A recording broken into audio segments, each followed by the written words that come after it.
Okay, so we've got a list of great rune farms here, and we'll go over the pros and cons for each. So whether you're a beginner or like me, you're on New Game Plus 18, there will be something for everyone. And feel free to add any farms I miss in the comments.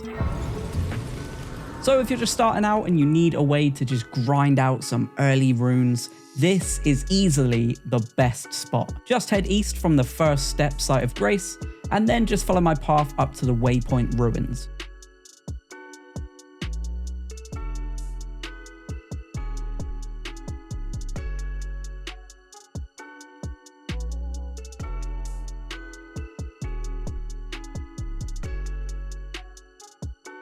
Once you head inside, you'll find a mini boss fight, but after clearing that out, you'll get a Site of Grace to reset the farm. From here, all you need to do is go outside and there will be a whole convoy of enemies to take down for easy runes. So most of the enemies are near enough one-hit kills. The giants won't be able to follow you to fight you, so you can easily just move in with your horse and then get out quickly. And once you've been to Caelid, you'll be able to buy the Rotten Breath incantation from the Dragon Altar, and this will clear out this area a lot faster. There are a couple of tough enemies on horseback that beginners might struggle with, and the giants could kill you easily if you don't have ranged attacks.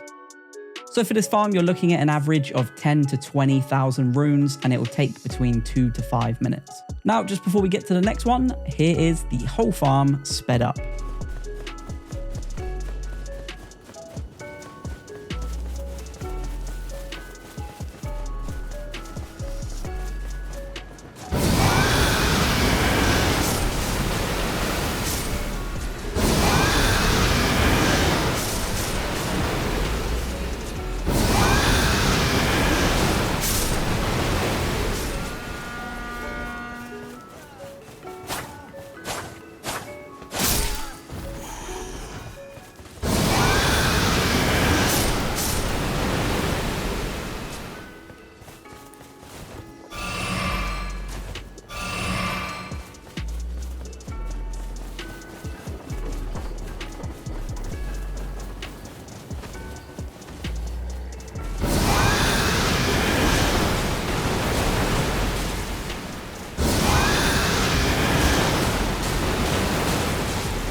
Okay, so I'd argue that this is the best rune farm for people just starting out, but some people have said it's a little too difficult for them.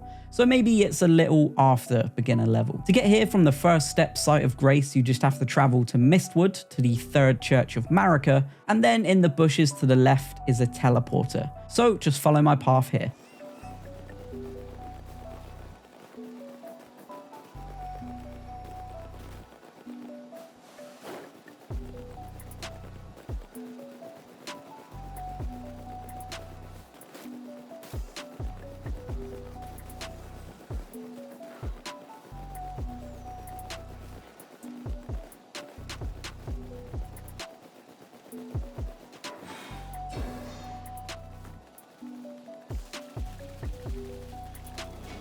This will take you outside the Bestial Sanctum, then you've just got to ride down the hill to this Site of Grace.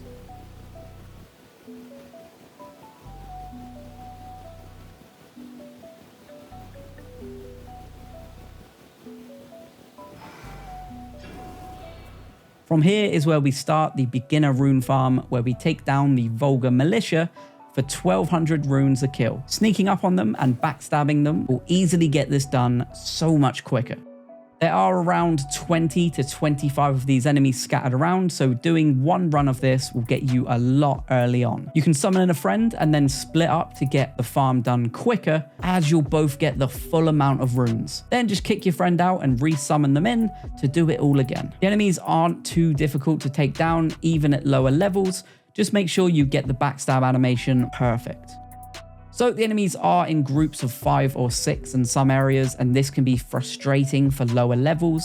if they don't have a friend with them. Fortunately, we do have a Discord with 7,500 players who would be more than happy to jump in and help. 1,200 runes a kill isn't the greatest if you're mid to late game, so you'll probably want something a little more substantial the further you get. So for this farm, you'll get around 25 to 75,000 runes, and it will take between 5 and 10 minutes. Now, just before we get to the next one, here is most of the farm sped up. I didn't do the whole thing because it would have gone on for a bit too long.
Palace Approach Ledge is easily the most well-known farm in Elden Ring. If you've got the endgame relic sword for beating the Elden Beast, you can literally spam the Wave of Gold Ash of War and take out every Albinoric frogman in a 12-mile radius. On top of that, you can spin around from the Site of Grace and pop an arrow at the bird at the bottom of the cliff. This will trick it into jumping, giving you even more runes. Depending on how strong you are and how many times you've new game plussed, you can get an easy 100k runes or close to it with one wave of the Ash of War. You can also get a nice 15k for the bird, and the Site of Grace is literally right next to you, so you can reset and start again straight away. The most obvious con is this process can get incredibly boring quite fast. If you're not leveled enough, you might have to use the Ash of War a few times to take out the stronger Albinorics, and you risk being hit by their spiked charge attacks. Getting here requires either getting through an NPC's full quest line or making it to a late game area to access a portal. I will share a video on how to get here in the comments. This farm could net you between 60 and 150k, and it will take an average of 30 seconds to 2 minutes. Again, just before we get to the next one, here's the whole farm sped up.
For anyone that doesn't have the relic sword or access to the palace approach ledge, you'll most likely at least have access to Caelid. More importantly, Fort Farith. Here you can hit a dragon repeatedly with a weapon that causes blood loss, and eventually you'll take the dragon down and get a nice 70k runes. But what's even better here is that you can actually hop on your horse and speed back to the site of grace to stop the dragon from disappearing. You'll still get your runes and you'll be able to repeat the process.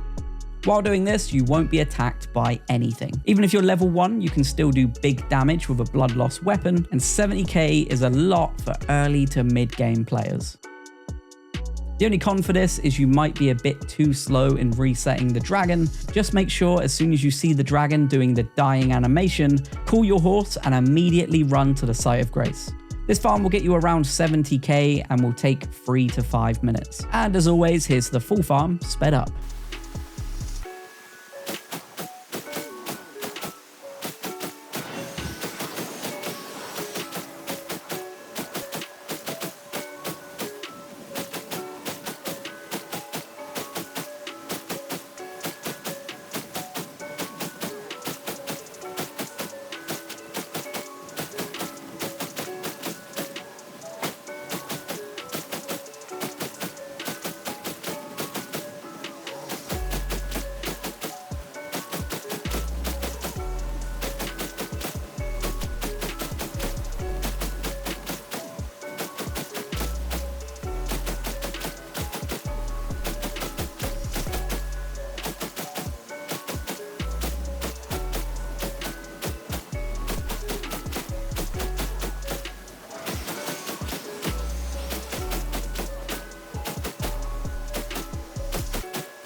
For our first DLC entry, we're going to the Hinterlands. This is the one I've been doing a lot recently on one of my characters, and it's pretty easy getting here. I will share a video on how to get here in the comments, as you will need a specific gesture and to access it through a very specific area. You will once again be using the Wave of Gold Ash of War, but you get to actually move around in this farm.